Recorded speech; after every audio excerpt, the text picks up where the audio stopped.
أعوذ بالله من الشيطان الرجيم.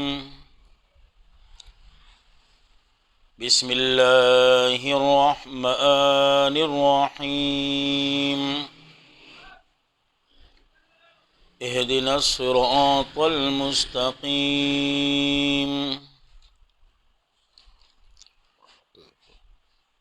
یہاں سے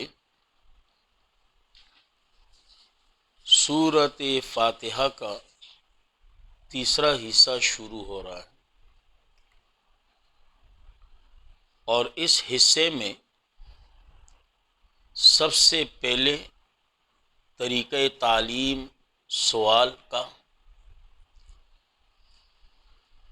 اور پھر اس کے بعد 3 جماعتوں کا اختصار کے ساتھ بیان۔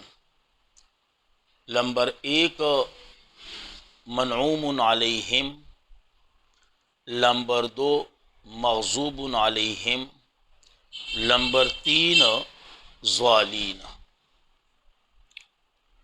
اب آیات کے اندر جانے سے پہلے ما قبل کے ساتھ مناسبت سن لو۔ پہلے آیتوں میں آپ لوگوں نے یہ پڑھا کہ سب کا پیدا کرنے والا اللہ ہے،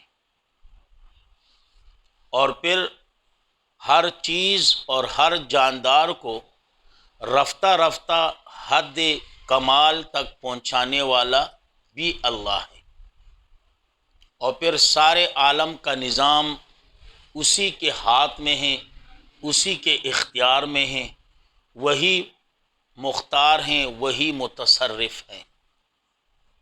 اور پھر محاسبہ اعمال جسے قیامت کہا جاتا ہے، یعنی قیامت کے دن کا مالک بھی اللہ ہے۔ جب انسان ان چاروں حقیقتوں کا اعتراف کر لے اور ان پر پختہ ایمان لے آئے تو بلا ساختہ پکار اٹھے گا، ایاک نعبد و ایاک نستعین۔ اب اہدنا الصراط المستقیم میں اب ایاک نعبد و ایاک نستعین دراصل یہ بندوں کا اپنے خدا کے ساتھ ایک عہد ہے کہ اللہ صرف آپ کی بندگی اور صرف آپ سے مدد مانگنا۔ اب اہدنا الصراط المستقیم میں اسی عہد پر قائم رہنے کی دعا مانگی جا رہی ہے کہ اللہ تو نے ہمیں جو راستہ دکھایا، اللہ اسی راستے پر قائم اور دائم رکھ۔ صحیح ہے نا جی؟ اسی راستے پر قائم اور دائم رکھ۔ اب اہدنا الصراط المستقیم کا میں پہلے لفظی معنی کروں گا، پھر اس کے بعد انشاءاللہ صراط المستقیم کے مصداق وغیرہ،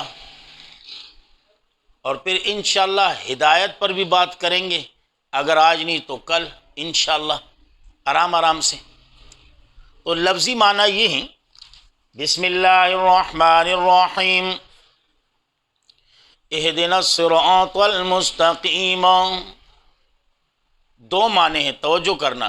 اہدنا الصراط المستقیم، مضبوط رکھ ہم کو سیدھے راہ پر۔ اہدنا معنی مضبوط رکھ، صحیح ہے نا جی؟ یا دوسرا معنی بھی کر سکتے ہو، اہدنا الصراط المستقیم، قائم رکھ ہم کو سیدھے راہ پر، قائم رکھ ہم کو سیدھے راہ پر۔ یا تیسرا معنی بھی کر سکتے ہو، اہدنا الصراط المستقیم، چلائے رکھنا ہم کو، چلائے رکھنا ہم کو، صحیح ہے نا؟ یہ معنی بھی کر سکتے ہو، اہدنا الصراط المستقیم، چلائے رکھنا ہم کو سیدھے راہ پر، چلائے رکھنا ہم کو سیدھے راہ پر۔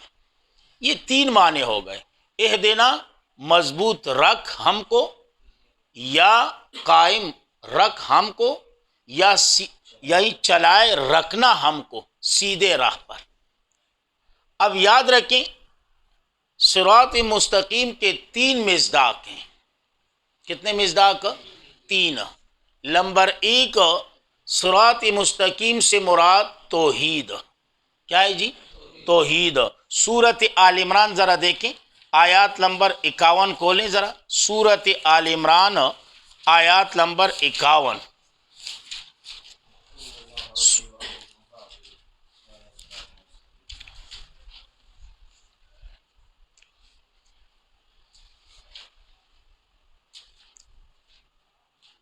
تیسرا پارہ، آیات 51۔ 51۔ ان اللہ ربی و ربکم، یقیناً اللہ ربی میرا پروردگار ہیں، و ربکم اور تمہارا پروردگار، فاعبدوہ پس اسی کی عبادت کریں، فاعبدوہ پس اسی کی عبادت کریں۔ ھذا صراط مستقیم، یہ عبادت ایک اللہ کی، صراط مستقیم راہ سیدھی ہے۔ ھذا سے مراد عبادت کی طرف اشارہ ہے، یہ اللہ کی عبادت جو ہے نا یہ سیدھی راہ ہے۔ اور یہ کون کہہ رہا ہے؟ کس کا کلام ہے؟ عیسیٰ علیہ السلام کا۔ عیسیٰ علیہ السلام بیان کر رہے ہیں نا قوم کو، اب فرما رہے ہیں ان اللہ ربی، یقیناً اللہ ربی میرا بھی رب، و ربکم اور تمہارا بھی رب، ان اللہ یقیناً اللہ کریم، ربی میرا بھی پالنے والا، و ربکم اور تمہارا بھی پالنے والا، ربی میرا بھی مربی، و ربکم اور تمہارا بھی مربی، فاعبدوہ پس اسی کی عبادت کریں، ھذا صراط مستقیم، یہی عبادت جو ہے کیا ہے جی؟ سیدھی راہ۔ صحیح ہے نا جی؟ دوسرے نمبر پر صراط مستقیم کا مصداق وہ ہے قرآن۔ سورۃ انعام دیکھیں 156، سورۃ انعام آیات 156 دیکھیں ذرا۔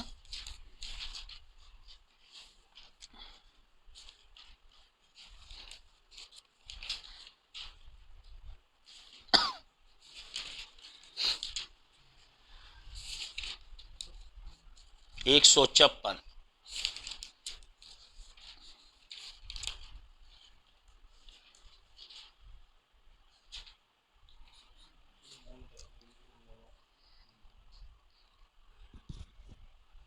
ایک سو چھپن، 155۔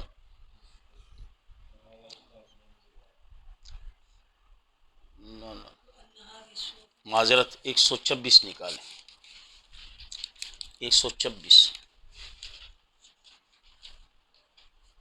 126 ذرا پیچھے آ جائے، 26، ہاں۔ وَهَذَا صِرَاطُ رَبِّكَ مستقیما، وَهَذَا اور یہ قرآن، وَهَذَا اشارہ کس کی طرف ہے؟ قرآن کی طرف۔ صحیح ہے نا؟ گفتگو ہو رہی ہے قرآن کے مطابق۔ وَهَذَا صِرَاطُ رَبِّكَ اور یہی قرآن راستہ ہے تیرے پروردگار کا، مستقیم سیدھا، مستقیم سیدھا۔ وَهَذَا اشارہ کس کی طرف ہو رہا ہے؟ قرآن کی طرف۔ وَهَذَا صِرَاطُ رَبِّكَ یہی قرآن صراط راستہ ہے، رب کا تیرے پروردگار کا، مستقیم سیدھا۔ صحیح ہے نا جی؟ اسی طرح تیسرا مصداق جو ہے نا وہ آپ صلی اللہ علیہ وسلم کے طریقہ کار جو سنت ہیں، ہاں آپ صلی اللہ علیہ وسلم کی جو سنت وغیرہ اسی پر۔ سورۃ یاسین کھولے ذرا، آیت نمبر 4 دیکھیں، سورۃ یاسین، سورۃ یاسین آیت نمبر 4 دیکھیں۔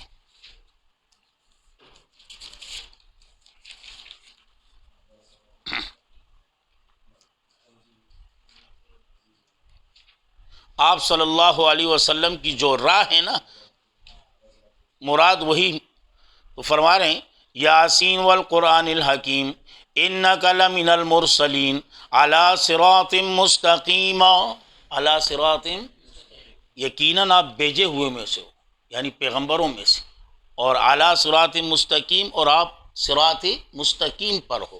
صحیح ہے نا؟ تو یہاں فرما رہے ہیں انکا لمن المرسلین علی صراط مستقیم، علی صراط مستقیم. تو یہ 3 مصداق ہو گئے. کتنے مصداق؟ 3 مصداق. اور یہ 3 مصداق کس کے ہو گئے جی؟ صراط مستقیم کی. اور یاد رکھیں ہر عمل کی قبولیت کے لیے 2 شرطیں ہوتی ہیں. کتنی شرطیں؟ 2 شرطیں. نمبر 1 اللہ کی رضا ہو، نمبر 2 مصطفیٰ کی راہ ہو. اگر اللہ کی رضا موجود، مصطفیٰ کی راہ نہیں، تب بھی عمل قبول نہیں. اگر مصطفیٰ کی راہ موجود پر اللہ کی رضا موجود نہیں، تب بھی عمل قبول نہیں. عمل کی قبولیت کے لیے 2 شرط. نمبر 1 اللہ کی رضا، نمبر 2 مصطفیٰ صلی اللہ علیہ وسلم کی راہ.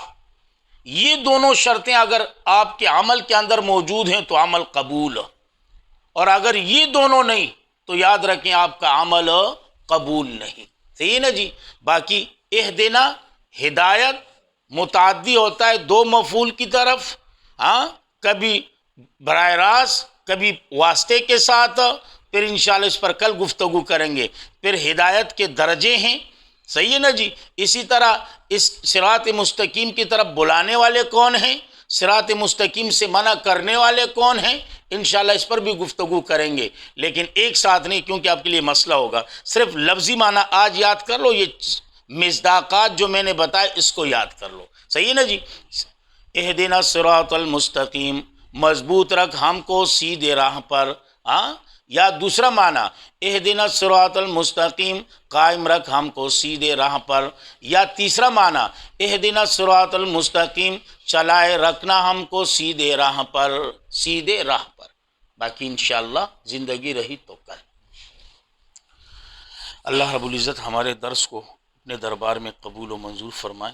بالخصوص میرے والدین کے لیے، آپ لوگوں کے والدین کے لیے، تمام عالم کے مسلمانوں کے لیے، تمام اہل حق علماء طلباء کے لیے، اور اسی طرح آپ لوگوں کے لیے، میرے لیے، اور اسی طرح ہمارے اہل و عیال کے لیے اللہ رب العزت ذریعہ نجات اور ذریعہ بخشش بنا دے. جس قدر مسلمان دنیا سے رخصت ہو چکے ہیں اللہ کریم سب کی معافرت فرما دیں. جن کی معافرت ہو چکی ہیں اللہ کے علم میں ہوگی، اللہ ان کے درجات بلند فرما دیں. اور تمام کے تمام اہل و عیال کو صبر جمیل عطا فرما دیں. جس قدر بیمار ہیں اللہ سب کو شفائے کاملہ اور صحت کاملہ نصیب فرما دیں. جو پریشان حال ہیں اللہ تمام پریشانوں کی پریشانیوں کو دور فرما دیں. جن کے ہاں نارینہ اولاد نہیں اللہ ان کی جولیوں کو نارینہ اولاد کی نعمت سے بھر دیں. جو صاحب اولاد ہیں اللہ ان کی اولاد کو ہماری اولاد سمیت اپنے دین میں قبول و منظور فرمائیں، اپنے دین کا صفائی بنائیں، اور اپنے پیغمبر کا سچا عاشق بنائیں، اور اپنے ماں باپ کا تابعدار اور فرمان بردار بنائیں، اور اپنے ماں باپ کے لیے صدقہ جاریہ بنائیں. اللہ ہم سب کو اپنے دین میں قبول و منظور فرمائیں. اللہ ہم سب کے گناہوں کو معاف فرمائیں. اللہ ہم سب کے گناہوں کو معاف فرمائیں. اللہ ہم سب کے گناہوں کو معاف فرمائیں. اللہ ہم سب کا خاتمہ ایمان پر نصیب فرمائیں. اور خاص کر مرتے وقت یہ خوبصورت کلمہ لا الہ الا اللہ محمد الرسول اللہ اللہ ہماری زبان پر جاری اور ساری فرمائے. وآخر دعوانا الحمدللہ.